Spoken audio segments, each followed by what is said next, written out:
退咗休嘅屋企咧，裝修唔係要裝修得有幾靚喎，而係要翻到屋企之後咧都覺得舒服自在。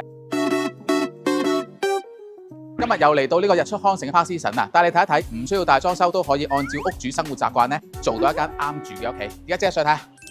好啦，咁啊入到嚟呢個單位啦，咁正如之前所講啦，今次發展商咧已經係全新樓啦，廚房、廁所啊、牆身、地下嗰啲咧，全部都唔需要再做噶啦。咁我哋咧只係幫屋主咧簡單咁樣做翻輕裝修啦，淨係空間規劃啦同埋訂做傢俬嘅啫。咁入門口嘅左手邊咧係個飯廳位置嚟嘅，咁呢度啦都係傳統地做咗個獅字櫃啦。不過你會見到今次呢個櫃咧，除咗有呢啲弧形設計之外咧，呢個位都幾得意。咁我哋留意到咧呢個對講機咧原來係唔拆得嘅。咁啊設計上邊咧，我哋都會喺個中間位嗰度咧偷入翻少少啦，做翻一個內彎嘅位置咧，去到令到呢個位咧比較上睇落去會自然啲、舒服啲咁樣。通常我哋做一個獅字櫃咧，都會喺個台面下邊咧會做翻個櫃桶嘅。咁埋邊啦，中空櫃咧都會有個直身櫃嘅。會留意到咧下邊咧佢係做咗個冇底板嘅設計，主要係放咗兩部抽濕機啦。因為抽濕機咧都係偏向比較重少少啊。咁如果我哋有個譬如唔要櫃腳嘅話咧，佢好方便咧就可以隨時推出推入啦。咁啊通過咗個廚房咧就嚟到呢個客廳位置啦。呢邊咧就放咗張咧 L 型嘅 sofa， 咁對面咧我哋就幫佢做咗一組電視櫃啦。咁亦都做咗少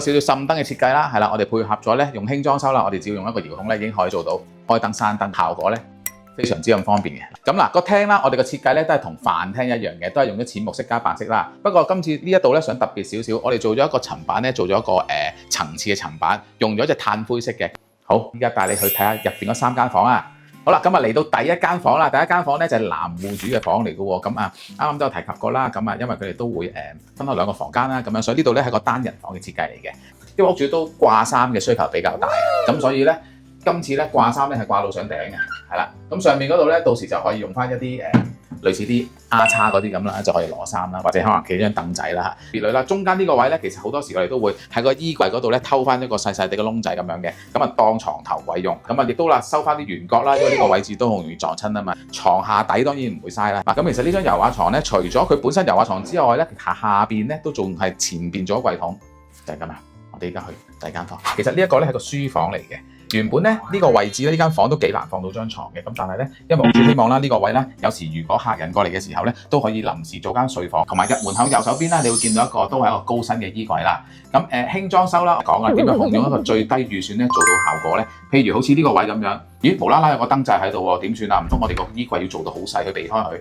咁啊唔需要嘅，我哋將個燈掣咧改咗嚟側邊，裏邊咧都有個好大嘅收納空間啦。咁屋主都希望啦，今次我哋用盡晒成個窗台去做翻一張單人床啦，呢個係一張正常6尺嘅單人床啦。喺呢個位咧埋邊咧原跡咧呢度係有個凹位嘅，咁我哋用埋佢啦，就做埋一個大型嘅一個儲物櫃啦。雖然就唔係好厚嘅啫，大概10寸左右，但係咧都用盡晒成個位置咁樣。今次我哋都幫客人咧特製咗一張床褥，你會見到張床褥咧係做咗個凹型，係啦，因為要保持翻呢個位咧都有3尺啦。咁所以嚟緊你哋譬如有啲地方真係好撩楞嘅話，但係有做床褥嘅話咧，都可以揾你幫手。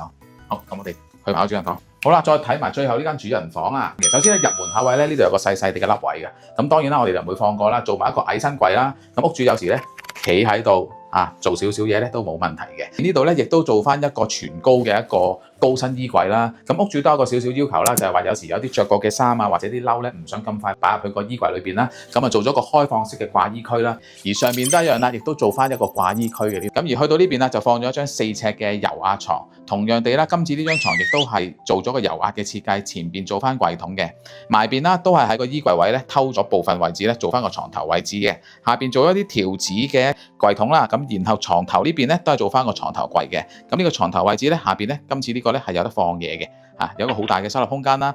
今次咧我哋都做咗一個比較隱蔽少少嘅儲物空間。咁當然啦，可以放一啲比較上係私隱啲嘅嘢都得啦，因為嗰個位都幾難發現有個儲物空間喺度嘅。呢個木色啦，配搭白色再加灰色咧，呢一個嘅組合咧，基本上出到嚟嘅感覺咧都非常之舒服嘅。嗱，參觀完呢個單位，大家咪明白到輕裝修唔係隨便放幾件家私就算嘅，就好似今次個單位咁樣啦，唔使大裝修都可以滿足到屋主收納嘅需求，同埋最緊要就係啱佢自己住。今次咧就介紹到嚟呢度啦。如果你嚟緊需要裝修，又或者係輕裝修想查詢嘅話咧，記得留言話俾我知啦。